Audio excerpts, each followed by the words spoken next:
people. It's happening across this Commonwealth. Oh yes, folks, we can win. Are you going to be able to debate him? We must win. Pardon? Are you going to be able to debate him at all? Are we able to debate him? Well, he's refused to debate me. And so he has refused to be side by side with just he and me. And they're trying to proceed on the basis that just because the name is known, it's automatically going to be translated, but it's not translating automatically. I think people are, just like here, pulling back the layers of the onion and saying, wait a minute, just because someone's been elected before, does that mean automatically that that's the best choice? No, not at all. Not at all. Particularly not this year. So folks, work hard. Work hard. For us, if I'm the one you want, I say work hard, communicate to all of your friends everywhere you can, and lay out the importance of this. This election can happen, and you can win it. Okay, can we wrap this up shortly here? I think we're probably... If elected, what would you do to help attract small businesses into Pennsylvania, number one? And the second question is, what would you do to help the farmers to keep from going out of business in our state? Okay, there's two things there. Number one, I think what I tried to lay out at the beginning relative to changing regulatory climate, tax climate, and labor climate is what you do to bring people to this Commonwealth. You embrace the new industry of gas, you're going to encourage industry to come to Pennsylvania. You eliminate the property tax, you'll encourage people to come to Pennsylvania. That's all good for small business. Now, what was the other question? I'm sorry. Farmers. Oh, farmers. Okay, what do we do for farmers? Yeah, farmers are in real trouble. Agriculture is in real trouble. The two primary things that have caused farmers to go out of business in order to sell for building and so forth is property tax and the death tax, the inheritance tax. I'm for elimination of the inheritance tax. We eliminate the property tax. Right now, it's probably the best thing that we can do for agriculture because we're not setting the prices.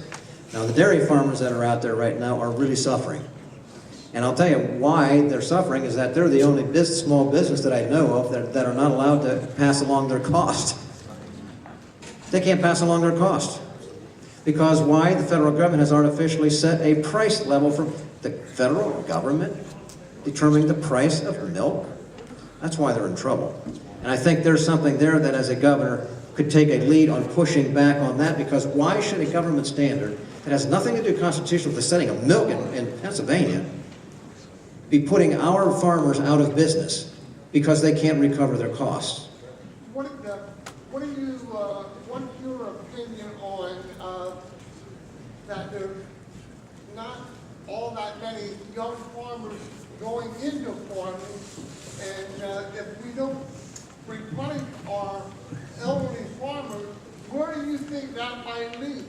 Well, simply, I mean, right now the young farmers are not going in because they can't make any money. And it's too much work for what they get. And part of it is, again, back to the taxes, and because Pennsylvania is so heavily weighted on the side of dairy, they can't recover costs. There's no reason for them to go in.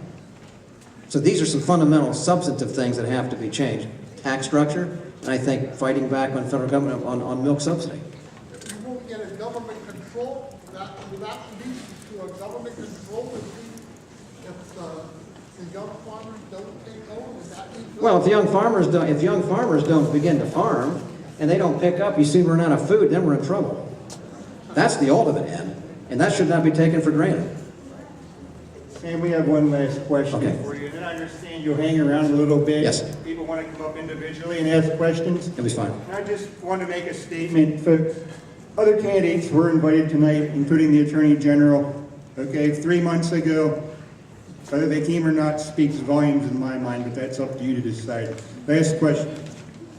Sam, you're a real patriot, and I thank you for that. Thank you. My question is, I can hear you. You can hear you fine. He goes off and on. Just talk into it.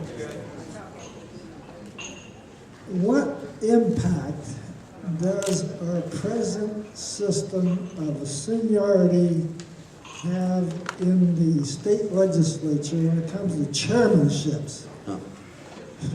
Can we do something about that?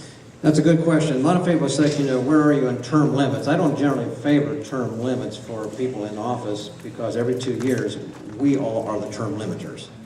I really believe that's where it ought to be.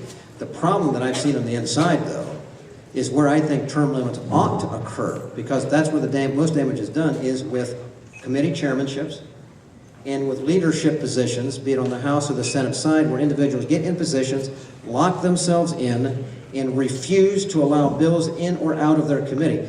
If you saw what happened down in Washington, that was a result of having a system where you have people become embedded in positions and become so tight they will not allow the flow of legislation. That is where I think term limits now we can't do that constitutionally, it's not a matter of law. That's something that as governor I would encourage from the top down. Having been in the House for 18 years, I know the impact, and I've got a lot of members who are quite in support of that, but both caucuses would have to agree to that. All right, I think, you want to conclude? Are we done here then? Can we just have a few trivia questions here from Leon? He has some tickets to give away. Okay, well, for my part then, thank you very much, everybody, for being here this evening.